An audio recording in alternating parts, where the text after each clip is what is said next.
देखिएगा, यहाँ पर हम पढ़ रहे थे अजमेर के चौहान, और अजमेर के चौहान में हम पढ़ रहे थे अर्णोराज चौहान के बारे में। अर्णोराज चौहान, मैंने आपको बताया कि यहाँ पर इस फूल की तरह बिल्कुल ही सॉफ्ट दिल के थे अपनी रानियों के लिए, वही अपने शत्रुओं के लिए संहार करने वाले थे, बिल्कुल इस चाकू की तरह, जो कि इसे किच किच करके उनको काट दिया करते थे अपने दुश्मनों को। इन दोनों चीज़ों से मैं आपको ये पूरा अर्णोराज समझाने वाला हूँ। चौहान चालुक्य संघर्ष की हम बात करने वाले हैं यहाँ पर। जब सिद्धराज ने अजमेर पर आक्रमण किया तो अर्णोराज जो थे, अर्णोराज ने अपने बाहुबल के अनुसार और अपनी सेना के दम पर सिद्धराज को परास्त किया और सिद्धराज की पुत्री कंचनदेव से विवाह किया। बाद में ऐसा बताया जाता है कि अर्णोराज जब अपनी ससुराल गए, ऐसी किंवदंती है कि बाद में जब अर्णोराज अपनी ससुराल गए तो ससुराल में जाकर इन्होंने देवलदेव को देखा, जो कि इनकी साली थी, और बताया जाता है कि पहली नजर में ही अर्णोराज जो थे उनको ना प्यार हो गया था देवलदेव से, क्योंकि देवलदेव के बारे में ऐसा बताया जाता है कि उनकी सुंदरता का व्याख्यान यदि मैं करूं तो जो इतिहासकार है वो ऐसे करते हैं कि ये देवलदेव जब अर्णोराज के सामने आई थी तो इसके बाल जो थे वो कमर से नीचे थे, पतली एकदम नागिन की तरह कमर, और हिरणी की तरह इसकी आंखें थी। चाल की बात करूं तो चाल इसकी थी बिल्कुल मोर की तरह इसकी चाल थी, तो ऐसी थी देवलदेव। बाद में ये देवलदेव चौहान चालुक्य संघर्ष का पुनर्कारण भी देवलदेव ही बनती है, ठीक है, वो बात अलग है। बट अर्णोराज कंचनदेव से ज्यादा देवलदेव को पसंद करता था, ऐसे जानकारियां मिलती है, ठीक है। तो अब हम बात करते हैं अर्णोराज चौहान के बारे में। देखिएगा, यहाँ पर जो स्टूडेंट अपने नए हैं वो अर्णोराज का पार्ट फर्स्ट देख लीजिए पहले, तभी आप ये पार्ट सेकंड देखिएगा, तभी आपको ये अर्णोराज चौहान का जो पार्ट सेकंड है वो समझ आएगा, ठीक है। तो मेरी रिक्वेस्ट रहेगी कि आप एक बार देख लीजिए पार्ट फर्स्ट, ठीक है। अब यहाँ पर थोड़ा सा मैं पृष्ठभूमि बना लेता हूँ आपके सामने कि मेरे को पढ़ाना क्या है और आपको पढ़ना क्या है, ठीक है। सिंपल सी चीज है। देखिएगा, यहाँ पर ये राजस्थान का मैप है, 1 2 3 4 5 5 है, ये राजस्थान के मैप है, ये चौसर है, ठीक है। अब देखिएगा, यहाँ गुजरात है, यहाँ मेवाड़ है, यहाँ अजमेर है और यहाँ मालवा है, ठीक है। गुजरात के अंदर सिद्धराज जयसिंह और इनके पुत्र हैं जो कुमारपाल हैं। गुजरात में इस टाइम जो शासन है वो चालुक्यों का है। इधर अजमेर में अर्णोराज चौहान और इनके पुत्र हैं जगदेव, ठीक है। उसके बाद जो सिद्धराज जयसिंह है, इनकी दो पुत्री है कंचनदेव और देवलदेव, ठीक है, ठीक है। इधर देखते हैं तो ये आबू है यहाँ पर, ठीक है। तो ये पृष्ठभूमि मैंने यहाँ पर बना ली है। हाँ, ये देखिएगा, पार्ट फर्स्ट के अंदर मैंने ये दो चीजें लिखी हुई थी, बट मैंने आपको इनके बारे में बताया नहीं था, तो इनके बारे में जान लीजिए। फिर मैं आपको कहानी की स्टोरी वाइज जो कहानी है उस फूल की तरह, जो कि प्यार के लिए प्रतीक माना जाता है, आज के टाइम पे वैलेंटाइन भी निकल के गया है अभी, तो ये सारी चीजें हम पढ़ेंगे, ठीक है। तो यहाँ पर देखिएगा, दरबारी विद्वान की बात करें तो पूछ लिया जाता है कि बताइए कि अर्णोराज के दरबारी विद्वान कौन थे, तो ऑप्शन में आपको देवबोध मिलेगा और धर्म घोष मिलेगा, तो ये दोनों कंफ्यूजिंग नेम है। तो आपको याद रखना है, कैसे याद रहेंगे कि जो देवता है उनको ना बोध बोध होता है, हर चीज का ज्ञान होता है देवताओं को, तो देव बोध रहेगा, और धर्म का हमेशा उद्घोषणा होती है, धर्म का प्रचार प्रसार किया जाता है, तो आपका धर्म घोष रहेगा और देव बोध रहेगा। ये कौन से धर्म को फॉलो करते थे तो पूछ लिया जाता है, तो ये बताएंगे आप कि ये शैव धर्म को फॉलो करते थे, ठीक है। अब देखिएगा, गुजरात है, गुजरात के अंदर जो शासन है सिद्धराज जयसिंह का है। सिद्धराज जयसिंह ने क्या किया, सबसे पहले मेवाड़ पर आक्रमण किया और मेवाड़ को विजित कर लिया, उसके बाद मालवा पर आक्रमण किया और मालवा को जीत लिया। अब जैसे ही गुजरात का जो सिद्धराज जयसिंह है, इसने मालवा और मेवाड़ को जीता, इसमें कॉन्फिडेंस आ गया कि यार मैं ना मेवाड़ के गुइलों को हरा सकता हूँ और मालवा के जो शासक है उनको हरा सकता हूँ, तो डेफिनेटली मैं अगर अजमेर पर आक्रमण करके अपना लक आजमाऊं तो मैं अर्णोराज को भी हरा सकता हूँ। तो इसी उम्मीद के साथ इन्होंने आक्रमण किया अर्णोराज के ऊपर, जो कि अजमेर में शासन कर रहे थे, बट इनका नसीब इनका साथ नहीं दिया, और ये अर्णोराज की जो शक्ति थी, बाहुबल थे, और उनकी जो सेना की पावर थी और उनकी जो सूझबूझ थी, उसके कारण ये सिद्धराज जयसिंह परास्त हो गए। अब जब सिद्धराज जयसिंह परास्त हो गए तो अर्णोराज ने इनको बंदी बना लिया, और ऐसा बताया जाता है कि अर्णोराज ने जब इनको बंदी बनाया तो ये रिक्वेस्ट करने लगे कि मैं आपके ना समझौता करना चाहता हूँ, आपको मैं चाहता हूँ कि आप मेरे साथ वैवाहिक संबंध बनाए। तो अनुराज बोलता है कि तेरे साथ कैसे वैवाहिक संबंध बनाऊं, तो आदमी है। तो बोला मेरे पास एक सुंदर सुशील कन्या है, और उसने देवल के बारे में नहीं बताया, उसने कंचन के बारे में बताया, क्योंकि बताया जाता है कंचन की जो सुंदरता थी वो भी बिल्कुल देवल से मिलती जुलती थी, बट कंपैरिजन करें तो देवल थी वो ज्यादा सुंदर थी कंचन के कंपैरिजन में, ठीक है। तो इन्होंने बोला सिद्धराज जयसिंह ने कि मेरे पास एक सुंदर सुशील बेटी है और पुत्री है, उसका विवाह यदि मैं आपसे कर दूं, तो इधर जैसे ही अनुराज ने ये बात सुनी, अनुराज तो मन गदगद हो गया कि भाई आजकल आपको पता है पहले भी यही था, आजकल भी यही है, आदमी है जो कभी शादी के लिए पीछे नहीं हटता है, वो तो तैयार डोलता है कि शादी करा दो बस। और जैसे ही शादी की बात आई तो अनुराज बोले कि फोटो दिखा पहले जय सिंह। तो अनुराज को बताया कि अनुराज को जय सिंह ने फोटो दिखाया, ठीक है। तो फोटो दिखाया जय सिंह को, जय सिंह ने अनुराज को। तो अनुराज तो एकदम पहले से ही फिदा था और उसकी जो सुंदरता थी उसको देख करके और फिदा हो गया। तो अनुराज ने बोला सिद्धराज जय सिंह को कि बोला ठीक है मैं तेरे को छोड़ दूंगा, तू मेरा सामंत रहेगा, गुजरात मेरे अंडर रहेगा, ठीक है, गुजरात मेरे अंडर रहेगा। और तेरे को ना अपनी बेटी का विवाह मेरे संग करना पड़ेगा। तो गुजरात में जो है पुत्री थी सिद्धराज जय सिंह की पुत्री थी कंचन दे, कंचन दे का विवाह हुआ अनुराज के साथ, ठीक है। बाद में कंचन दे और अनुराज से एक, क्योंकि दोनों हस्बैंड वाइफ हैं, तो इनसे ना एक पुत्र होता है जिसका नाम होता है सोमेश्वर। सोमेश्वर वही है जिनका बाद में पुत्र होता है पृथ्वीराज थर्ड, ठीक है। तो कंचन दे और अनुराज से जो पुत्र होता है उनका नाम होता है सोमेश्वर, ठीक है। अब कुछ टाइम बाद अनुराज अपने ससुराल जाते हैं घूमने के लिए जाते हैं। तो माँ इनको देवल दे मिलती है। देवल दे को देखकर तो ये एकदम सब कुछ भूल जाते हैं, शुद्ध बुद्ध खो देते हैं। ये भी भूल जाते हैं कि मैं किस राज्य का राजा हूँ या फिर मेरी क्या वास्तविकता है। ऐसा बताया जाता है कि जो देवल दे थी उसकी सुंदरता इतनी भयंकर थी, भयानक नहीं थी, कि उसकी आंखें जो बिल्कुल हिरणी की तरह, कमर बिल्कुल नागिन की तरह, बाल एकदम कमर से नीचे, और चार एकदम मोर की ढाढ़ा थी, मोर की तरह बिल्कुल चाल थी। तो देवल दे आप इमेजिन करके देखो कि देवल दे कैसी लगती होगी, एकदम खतरनाक वाली है ना। तो अनुराज को देवल दे पसंद आएगी। बोला सिद्धराज जय सिंह मेरे को ना देवल दे से भी शादी करनी है। बोला कि अब क्या करे बेचारा सिद्धराज, बोला कि कर लो। तो ठीक है। तो कुछ टाइम बाद कंचन दे से शादी हुई, कंचन दे के कुछ टाइम बाद देवल दे से भी शादी हो जाती है। और यहाँ पर जैसे शादियाँ होती हैं तो दोनों में वैवाहिक संबंध बन जाते हैं और चौहान और चालुक्य जो संघर्ष है वो समाप्त हो जाता है, ठीक है। अब बढ़िया आराम से अनुराज अजमेर में शासन कर रहे हैं और गुजरात में अपने सिद्धराज जय सिंह शासन कर रहे हैं। कुछ टाइम बाद सिद्धराज जय सिंह की मृत्यु हो जाती है और इनके जो पुत्र होते हैं कुमारपाल, वो गुजरात में शासन करना स्टार्ट कर देते हैं, शासक बन जाते हैं गुजरात के, ठीक है। और इधर अजमेर के अंदर बात करते हैं, यहाँ अजमेर है और ये घटना सारी है जो है ये सारी अजमेर में हो रही है। तो अजमेर के अंदर क्या हो रहा है, चौसर का खेल खेला जा रहा है, चौसर का खेल खेला जा रहा है, जिसके एक तरफ अनुराज बैठे हैं और दूसरी तरफ जो बैठी है वो देवल दे बैठी है। देवल दे वही है जो मैंने अभी आपको बताया सिद्धराज जय सिंह की पुत्री, ठीक है। चौसर खेल रहे हैं, जिसे चौपड़ भी बोलते हैं, चौसर चौपड़ कुछ भी बोलो, चौपड़ खेल रहे हैं अनुराज और देवल दे। तो चौसर खेलते समय अनुराज देवल दे को बोलता है कि तेरा जो कुल है, तेरा जो वंश है चालुक्य, तो मेरे अधीन है, और तेरे पापा ने भी ऐसा रिक्वेस्ट की थी तब मैंने तेरे साथ शादी की थी। हालांकि ये बात अलग है कि अनुराज ने देवल दे को पसंद किया था, वो कंचन दे की बात थी। बट ये अनुराज ने यही चीज देवल दे के लिए बोलती, बोला तेरा तो कुल ही बेकार है, यानी कि कुल की निंदा कर दी। जैसे ही कुल की निंदा की अनुराज ने देवल दे की, तो देवल दे किसकी कुल की थी, चालुक्य वंश की थी। तो चालुक्य जो थे उन्होंने देवल दे ने अपने भाई को सूचना पहुंचाई कुमारपाल को गुजरात के अंदर, की बोला ये जो अनुराज है इसने ना हमारे कुल की निंदा की है।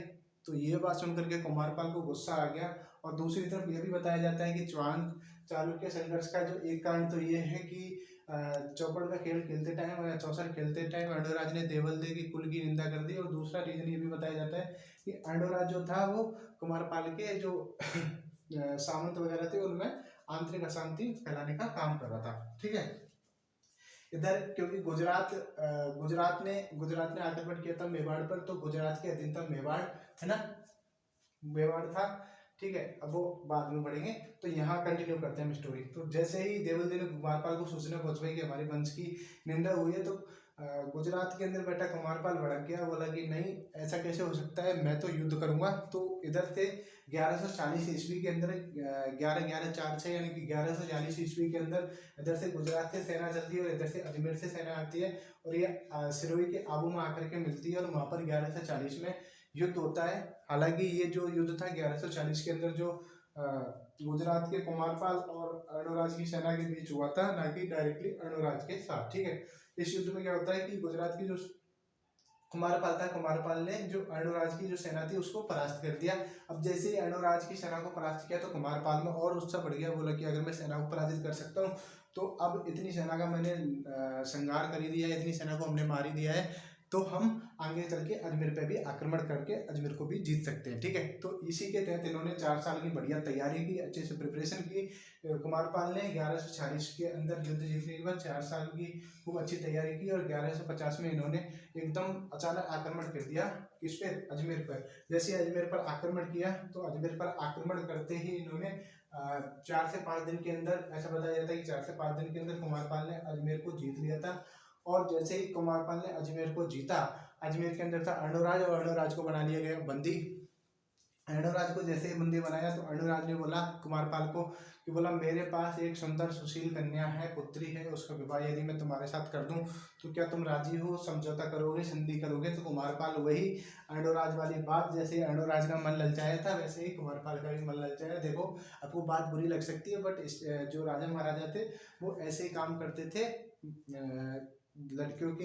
लड़कियों के जरिए से वैवाहिक संबंध बनाते थे और अपना काम निकाल लिया करते थे। ठीक है, आज के टाइम में जहाँ लड़कियों को कई लोग वो मानते हैं कि बोला गलत है पैदा होना, पहले टाइम में लड़कियाँ हो जाती थी तो कम से कम ये तो रहता था कि बोला अपने कहीं ना कहीं समझौते के काम आ जाएंगी। ठीक है, बट आज के टाइम में ये सोच रखना कि लड़कियां अच्छी नहीं होती पैदा होना, ये गलत है। अब देखो आप यदि चलो वो बाद में करते हैं, कंटिन्यू करते हैं, मैं फालतू की बातें ज़्यादा नहीं करूँगा। ठीक है, तो इन्होंने अर्णोराज ने बोला कि मेरी एक पुत्री है जलना, और जलना मेरी पुत्री है, नाम ही जलना है। तो जैसे जलना नाम सुना कुमारपाल ने तो बोला कि मैं तो प्रसन्न हो गया भाई, मेरा तो पहले ना एक बार रूबरू कराओ, मैं देखूंगा पहले जलना को, अगर पसंद आई तो ही करूंगा वरना तो तू गया अर्णोराज।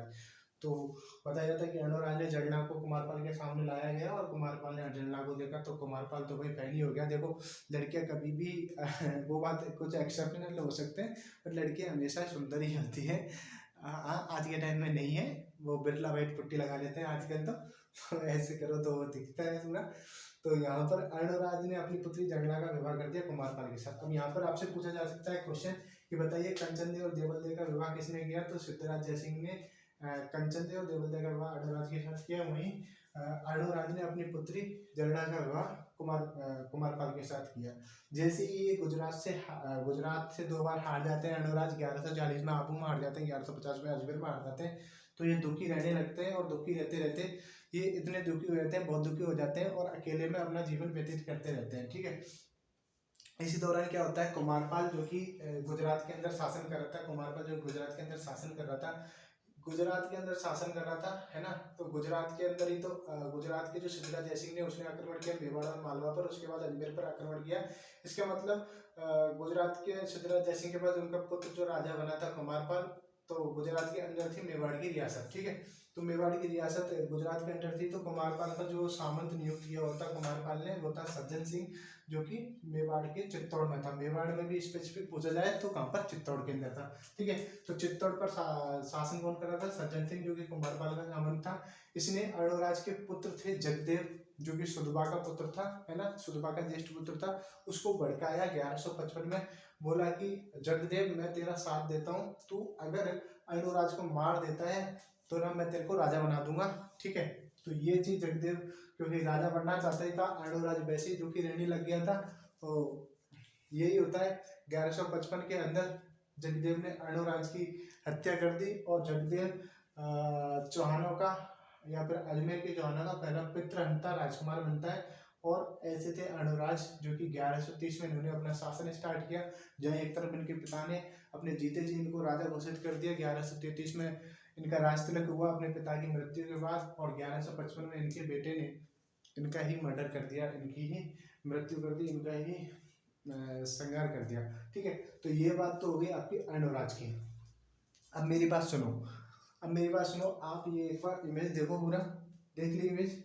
अब ये चीज देखो, मेरे को ना बनाने के अंदर पूरा कैसे आपको स्टोरी समझानी है, कैसे आपको बतानी है, कैसे आपको एक एक चीजें याद करानी है, वो चीजें ना मेरे को यहाँ पर लिखने में और समझने में 1.5 घंटा लगा है। तो 1.5 घंटे के अंदर जब मैंने ये वीडियो बनाई है तो मैं भी आपसे कुछ रिक्वेस्ट करना चाहूँगा कि आप यार ऐसे ऐसे लोगों को फॉलो कर लेते हो, ऐसे ऐसे लोगों को सब्सक्राइब कर लेते हो, ऐसे ऐसे लोगों को शेयर कर देते हो जिनका कोई मतलब नहीं है, जो गाली देते रहते हैं फालतू में, ऑन सीधी उल्टी सीधी वीडियो बनाते रहते हो, उनको आप लोग फॉलो कर लेते हो, बट ना मेरे को ना आप सब्सक्राइब नहीं करते। तो यार मैं बताऊँ, ये 1.5 घंटे यहाँ खड़ा होकर के आपके लिए मेहनत कर रहा हूँ ताकि आपको याद करा सकूँ। तो आपका भी दायित्व बनता है, मेरे अकॉर्डिंग जहाँ तक मैं बोलूँगा आपका कुछ नहीं जाता है, आप सब्सक्राइब कर लीजिए। सब्सक्राइब कर लोगे तो आपका 1 रुपया भी नहीं लगेगा। हाँ, भविष्य में हो सकता है कि मैं आपके लिए खुद पैसे दे दूँ उन सब्सक्राइबर्स को जो अच्छा परफॉर्म करें, तो मैं टेस्ट वगैरह स्टार्ट करूँगा, ठीक है। तो मेरे पास बहुत सारी चीज़ें हैं आपको साथ शेयर करने के लिए, आपके लिए बहुत सारी स्कीम है, बट सबसे पहले आपको ना सब्सक्राइब करना पड़ेगा चैनल को। तो रिक्वेस्ट है सब्सक्राइब कर लीजिए। और अगली क्लास हम जगदेव चौहान के बारे में पढ़ेंगे, ठीक है। जगदेव प्रतिहार अलग है, जो कि हमने पढ़ा था हमने पढ़ेंगे शायद, हाँ आगे पढ़ेंगे जगदेव प्रतिहार, ठीक है, वो आगे पढ़ेंगे हम। ये जगदेव चौहान है, ठीक है।